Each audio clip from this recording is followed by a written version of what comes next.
Wife cleans husband's car, finds 7-year-old lie.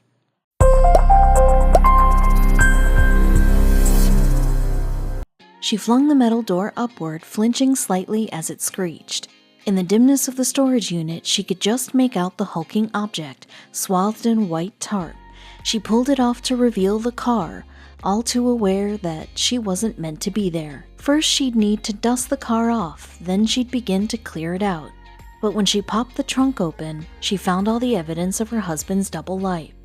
Lavona was a small-town girl. She had been born and raised in Port Isabel, Texas. She had been married to Charles for 7 years now, and they had known each other for 10.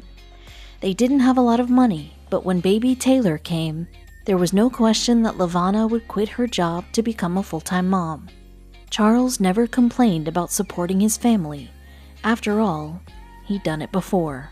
Lavona had never had the opportunities that Charles had, going to school, graduating from university with a degree, getting a job that didn't pay peanuts. Everything that she never had just seemed to fall into Charles' lap. For her, finding and holding down a job had always seemed like a battle, but Charles had always been there to support her while she was between jobs. She was grateful for that. All they needed was each other. Right? Lavona felt like she and Charles had a good relationship. She never resented him when he wanted to spend the weekend with his college buddies or when he came home from work exhausted and didn't want to speak to her about it. However, in the last 3 years of their marriage, they had become like ships passing each other in the night. They began to spend less and less time together.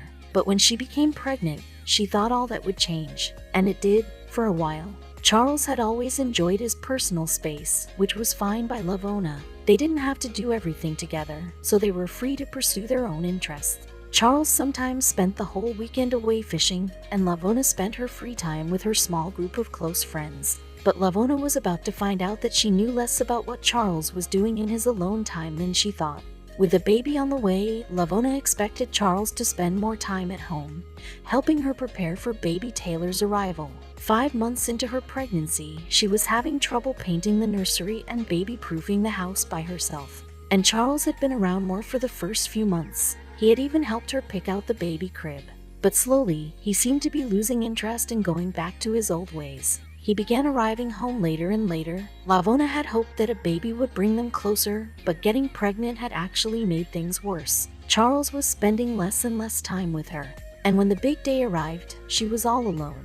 Lavona called her midwife and gave birth to a healthy baby boy at home, as she and Charles had planned. Of course, Charles was at work and unreachable, but the worst was still to come. Things continued this way. Taylor was now a year old and Charles was more distant than ever. Lavona felt like a single mother. While Charles was still providing for his family, he began to bring less and less money home. One day, Lavona got a nasty surprise when she tried to buy their monthly groceries and her card was declined. She had always been careful to budget for what they needed, and she never spent money on herself. So, what was Charles spending all their money on? She decided to confront him. Charles immediately went on the defensive when Lavona confronted him with the discovery she had made. He explained that he'd felt overworked lately, and he'd taken an extra day off each week to keep himself from burning out. As if to add insult to injury, he told her that if she was so unhappy about their financial situation, she should get a job herself. Lavona felt her face flush with anger. She couldn't believe her ears. If Charles hadn't been going to work on Mondays, just where had he been going? Lavona felt sick to her stomach. If her husband hadn't been going to work one day of the week, what else had he been lying about? She felt a weight on her chest as she thought of the monthly bills that were looming. Even worse, Charles didn't even seem to care. It was like he'd completely checked out. She needed to find a way to make some money, and fast. Little did she know, she was about to discover the cause of all their marital problems. Lavona pulled out all the monthly statements and bills to their shared bank account to try and see where the money was going. She needed to see where she could cut costs, and if Charles wasn't willing to help, she'd have to make a plan herself. One item appeared again and again, a mysterious monthly debit order of $95 called STOR 336. Did this have something to do with her husband's strange behavior? Lavona was about to find out. Lavona called the bank to trace the mysterious debit order and they were able to give her some vital information. The $95 was going to a company called Store It, and it was located near South Bay. All it took was a quick Google and a phone call. Lavona had completely forgotten about the storage unit Charles had inherited from his father all those years ago. She'd never been inside, and she had assumed that Charles had forgotten about it, too, and that the key was long gone. How very wrong she was. Lavona knew it was a long shot, but maybe there were items inside the storage unit that she could sell to keep them afloat. Even if it was just for another month or two. Maybe she could gather enough money to pay for a nanny for Taylor, and she could use the extra breathing room to look for a part-time job. But first things first, she needed to know what was inside the unit. Lavona bundled Taylor into the car and drove to the storage facility the very same day. She didn't have the key, but she had the payment reference for storage unit 336. She explained to the company's manager that the key was lost. After all, they had completely forgotten about the old storage unit. But the manager just shook his head, puzzled. "We don't keep tenant keys on the property for security reasons, so I can't let you in." Lavona's face fell. "But I know Charles well," he continued. "He had your key on Monday."